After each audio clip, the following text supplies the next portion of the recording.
Okay. Yesterday we talked a lot about the functions we were taking the limit of and whether or not they were continuous. And if it's just a function, direct evaluation is fine. Piecewise functions, not a good idea. Especially if you're looking for the limit as the function approaches one of these breaking points, right? Because you literally are like snapping a graph off. So even though f of -1 would follow this graph, direct evaluation would give you a number for that, but you definitely should not trust it given that -1 is the end point of that interval. Because so coming from the higher side of -1, yeah, that would be the limit. But coming from the lower side, it might not be. Okay, as opposed to the types of functions we did yesterday on our notes where it was just the equation of the function. And there was only one option to plug into, whether you're coming from the left or the right. So with piecewise functions, we got to kind of change our mindset a little bit. Just directly evaluating is not a good idea. You have to look at specifically from the left and from the right. Whereas yesterday we got away without doing that. Okay?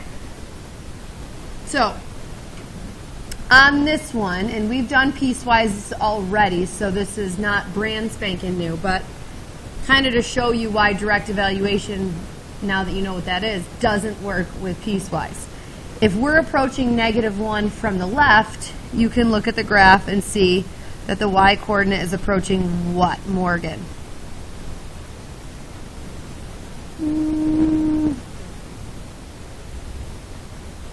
This is a 2, I think. 2, 4, 6. Sorry, it's tough to read. So as we approach -1 from the left, let's try that again. What is our limit? 1. I would say that's about halfway between 1 and 2. 1. If you were doing it without the image, if you were approaching -1 from the left, look at your intervals, and to the left of -1 is the top function. Those are all the numbers smaller than -1. So you can confirm that if you just had the function in front of you, you would plug in -1 here. -1 plus 2 is also 1. Good? Now, if we approach -1 from the right, visually, Bailey, if I'm approaching, and here's -1, from the right, what is my limit? You weren't here. This is a 2, 4, 6. 1. So visually, you can see the 1, and on your graph, if you're approaching -1 from the right, the numbers just to the right of -1, like 0, 1, and 2, all fall in the second interval, so you'd plug that into the second equation, and -1 squared is also 1. So it just so, this is a coincidence, it just so happens that where the line is ending, the parabola is beginning. And that just definitely does not have to be the case with piecewise, as you know. Obviously on the other one here, the parabola is ending in a different location from where the line is starting. So, but because it coincidentally does work out here, if they're both 1, then the overall limit is 1 because the left and the right match. So jumping over here, if you were to directly evaluate -1, you would definitely plug into the second equation because that's when x equals -1. You would get 1. So you could get lucky. If you did do direct evaluation with a piecewise function and did your limit in that fashion just by directly evaluating, you could get lucky. Definitely could happen. But it's probably a 50-50 shot, or even maybe 80-20 in the opposite direction, not in your favor. So in the second one, if we're approaching 2 from the left, which formula would we plug into, Joey? If we were approaching 2 from the left. First, second, or third? The second, because 2 from the left is like 1 and 0. So that's the second one. So when we plug that number into that second function, 2 squared gives us 4. Connor, if we're doing 2 from the right, which one would you plug into? And what would you get if you plugged 2 into that? 3, because that's a constant function. And do they match? No. So the limit overall does not exist. The function value itself, if you're actually plugging in 2, Marissa, which one would you plug it into? The second one, and we already did that once. We'll do it again. 2 squared is 4. So if you use direct evaluation to find this limit and just plugged in 2 and got 4, you'd be wrong. Okay? Visually, all that should make sense. Approaching 2 from the left, we're going towards 4. Approaching 2 from the right, we're going towards 3. And they don't match. Okay? There's a break in that. So, direct evaluation, is it a good idea? Not on piecewise. Because on piecewise functions, I mean, maybe there would be a weird example that doesn't do this, but 99% of the time, you're going to be asked what the limit is as you approach one of these breaking points, one of these transition points. So the limit as you approach -1 or the limit as you approach -2. If they ask you for the limit as you approached 10, 10 is within this interval, but it's not on the border of this interval. Okay, and since this is a linear function and always continuous, direct evaluation, if you were asked about the limit approaching 10, would be okay. It would be okay if they asked you about 0 or 1 as well, because that is within an interval of a continuous function. But when it's the endpoints, you have to worry about those jumps and transitions. Okie doke? All right. So now without a graph, go ahead and do these 3 on your own.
Morgan, what'd you get for part A? Did anybody get anything other than 3? Sarah, what'd you get for part B? Did anybody get anything other than 3? And Olivia, what'd you get for part C? 3. Okay, from the left, we plugged into this. 4 minus 1, good. From the right, we plugged into this. 1 squared plus 2, good, and they match, so 3. Okay, go ahead and do the next one.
Oh, Bailey, what'd you get for part A?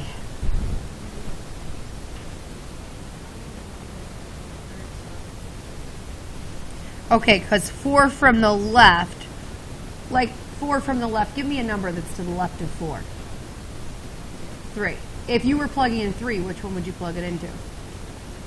The first one. So 3 squared.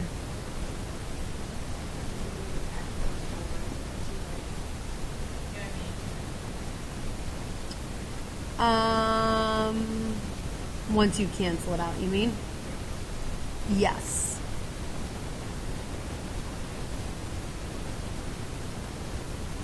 Yes. But let's think, let me back up here. So you're saying like once you factor cancel? With the exception of right at 4, where this would be undefined, obviously.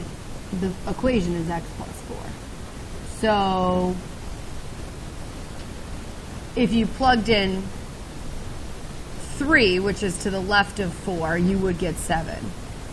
If you plugged in like a little bit closer to 4 coming from the left though, like 3.5, what would you get? 7.5. If you plugged in even closer and plugged in 3.75, what would you get? 7.75. So we went, so if here's 4, we plugged in 3, we got 7. We plugged in 3.5, we got 7.5. We plugged in 3. So what are these getting closer and closer to as you get closer and closer to 4? 8. Does that make sense? Yes? So, and 4 from the right, same thing's going to happen. If I plug in 5, I'm going to get 9. But if I plug in 4.5, I'm going to get 8.5. If I plug in 4.25, I'm going to get 8.25. It's just shrinking down towards 8. Okay? So this one is tricky because 4 from the left would mean you definitely plug into this one, right? Because your anything but 4 goes into this one. So to the left of 4, you would plug into this one. But if you did that, you get 0 over 0, right? So it kind of within the piecewise function, it becomes that manipulate first, simplify, and then replug in. So when we manipulate and go ahead and then replug in our 4 to that simplified version, we actually get 8. Yes? In both cases, okay? And then your overall limit, therefore, because they match, is 8. You gave me, it sounds like the function value at 4. You gave me f of 4 when you initially said 7. Does that make sense? So even though the limit exists, sounds like it's a hole there. So it approaches 8 no matter which side you come from, but the actual function value is not 8, it's 7. So it's like a removed hole with a point elsewhere. Okay, any questions? All right, flip it over. Why don't you, let's jump down to the bottom.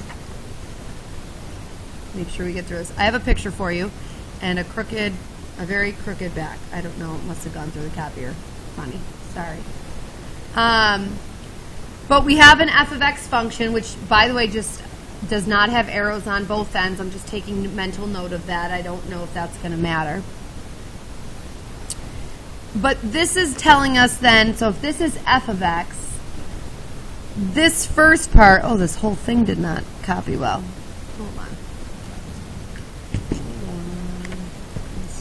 I surely stole this from the textbook, so where?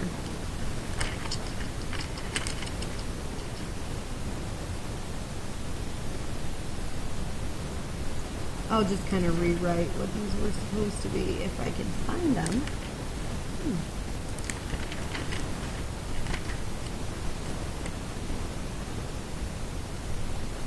Sum number 60. Oh, I got it. Okay. So I'm going to just rewrite these, you guys, because they're not good. So 60 says if g of x is f of x minus a 2, then the limit of g of x as x approaches 3 would be what? So we're given an f of x function. What is happening to this f of x function to make the g of x function? Down 2. So just if you want to get a concrete visual in front of you, if I shifted everything down 2, and I'm probably going to erase that because every one of these next 4 problems is going to be different. Now when I look at that new function g of x, what is my limit as we approach 3? Trista?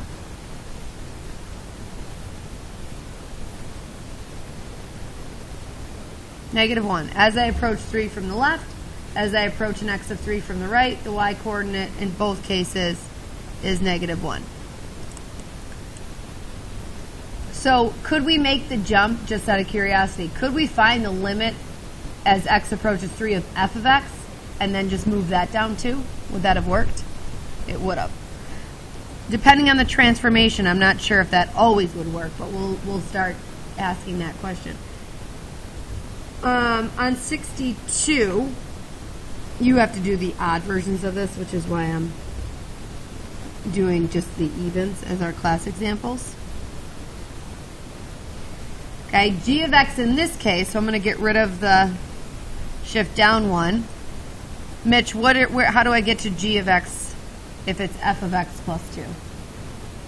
Left 2. So if I shift everything left 2,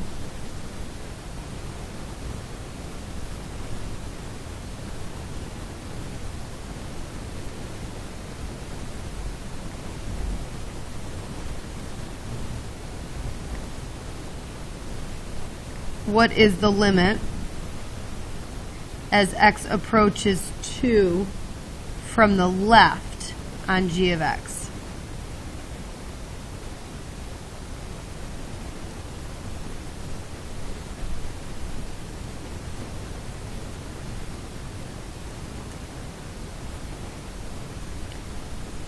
Andrew, what do you think? 0. So here's x of 2, and we're approaching it from the left, and it's, as you come at it from the left, the y coordinate is approaching 0. What, just out of curiosity, what if they asked about approaching 2 from the right? What would you say, Nate? On this function, what's the limit as we approach 2 from the right?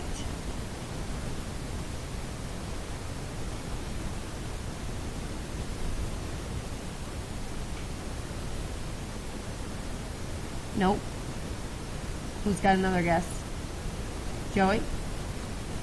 And why wouldn't it exist?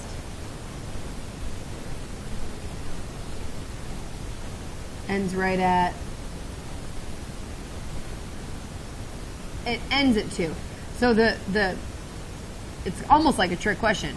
We can't find the limit as we approach 2 from the right on this graph because there is no graph coming from the right-hand side. That's the end of it. So it's impossible to put your pencil down on that function and come at it from the right-hand side because there is no part of the function to the right of 2. So they had to ask that in one directional way. And so therefore, let's write that down. Limit as x approaches 2 from the right on g of x in this case would be does not exist. So what's the overall limit as x approaches 2? If one side is 0 and the other side doesn't exist, what's the overall limit as you approach 2? Can't exist because they don't match. Good? On the original function, that would be like asking what's the limit as you approach 4. Doesn't exist. It exists from the left, but not from the right. Okay? So, could I have found the limit as we approached 2 on the original function, which would have been, well, from the left, would have been 0, and then shifted that answer left 2?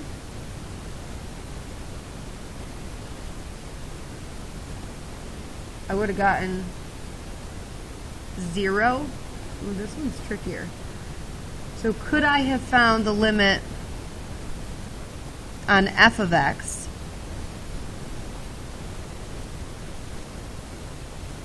as x approaches 2, and then taken my, so as x approaches 2 on the f of x function, that would be a 0.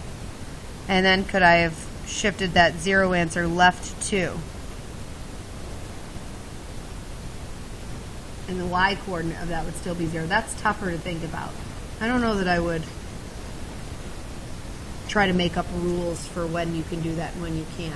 I would just shift it first and then try to reconfigure. But that's part of what I was exploring, is would it have been useful to make up a rule and find a limit on the f of x function first and then move it around. I now, after the second example, don't think that's a good idea. It gets a little confusing. 64 gives us that g of x is negative 2 times f of x. So what transformations do we need to put in line there?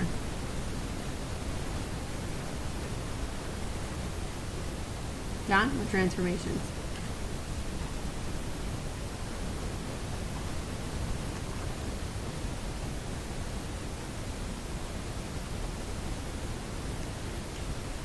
Stretch it by, and in which direction?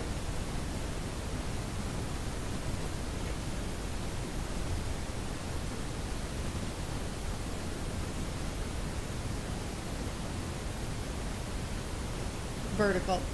And what else? That's what the 2 does. How about the negative sign? Which way?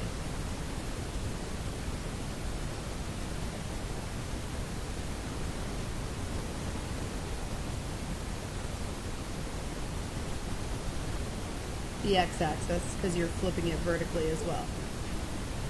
Okay, so the question is going to be, what is the limit of g of x as x approaches negative 3 from the right? Now, without drawing it, let me just experiment with something. If I were just looking at the limit of f of x as I approach negative 3 from the right, I would get a limit of negative 2. Yes? So can I flip that and stretch it? So negative 2 would become positive 2, and then stretched by 2 would be a positive 4. Now I'm going to actually see if that's correct. So I'm going to stretch the graph. So that all comes down. This goes up. And then I'm going to flip it. So this comes down 2 units. This goes up 4 units. This goes out. So I stretched it first by 2, and then I flipped it. So is my answer 4? On this graph, if I approach negative 3, which is here, from the right, is my y coordinate 4? Yes, it is. Okay, so that happened to work there. I just don't trust it. I feel like some weird kinks could happen here. And then last one, 66. G of x is f of 1/2 x. I think it's the horizontal ones that are trickier, at least for my mind to process. But I'm gonna experiment and take a guess before I draw it. So they ask me for the limit as x approaches 1 of g of x. So right now on f of x, what's the limit as we approach 1? On the f of x function, the limit as we approach 1 is what? What'd you say? Negative 1. Good. And so what transformation is that?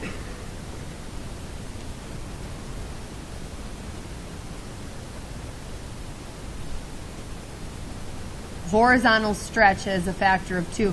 But the thing with the y coordinates is if I stretch them horizontally or shift them horizontally, they're still the same y coordinate. You know what I mean? So I think this is still going to be -1. I don't think the horizontal stretches affect the limit at all. But let's see. I might be totally wrong because I don't trust these horizontals at all. So if I do stretch this graph by a factor of 2, this one's going to pull out to -6. This is going to pull out to 4. That's going to pull out to 6. And that's going to pull out to 8. So the limit as we approach 1, oh yeah, it's totally different, right? Right. You think it's still -1? Right, looks like it's like -1.5. So yeah, I don't like those rules. Always sketch your new graph first and then just look at it. I don't even, oh yeah, it is -1.5. Because your slope went from up 1 over 1 to going up 2 over 4. So you go up 1 over 2, and that would be halfway. Yeah. Got it. I just kind of wanted to experiment to see if they were trying to shed light on like a shortcut, and I don't think that was the intention of that section. Maybe vertically we could do it, but horizontally it's too tricky. All right, so in general, and I just wrote it at the top here, or in these 2 examples kind of highlights it. When we're being nice, you'll be asked for the limit as you approach 2 from the left, the limit as you approach 2 from the right, and then the overall limit. That's to reinforce how to find it from the left, how to find it from the right, and then decide whether or not they match. But the reality of it is you're just going to be asked for the limit as you approach 1. You have to know on your own to find the limit as you approach 1 from the left and the limit as you approach 1 from the right. You have to know to make those calculations separately because direct evaluation will not necessarily work with piecewise functions. So if I just plugged in 1 and did f of 1 as direct evaluation, I would get 10, and I would probably be wrong, okay? Because what you really need to know with piecewise is you have to check it from both sides, especially since 1 is a point of transition. We're following one rule to the left, which would give us a 7, and we're following another rule to the right, which would give us a 10, and so the overall limit does not exist. Okie doke. For whatever reason, I put your homework on the front side today. I don't know why, but there it is.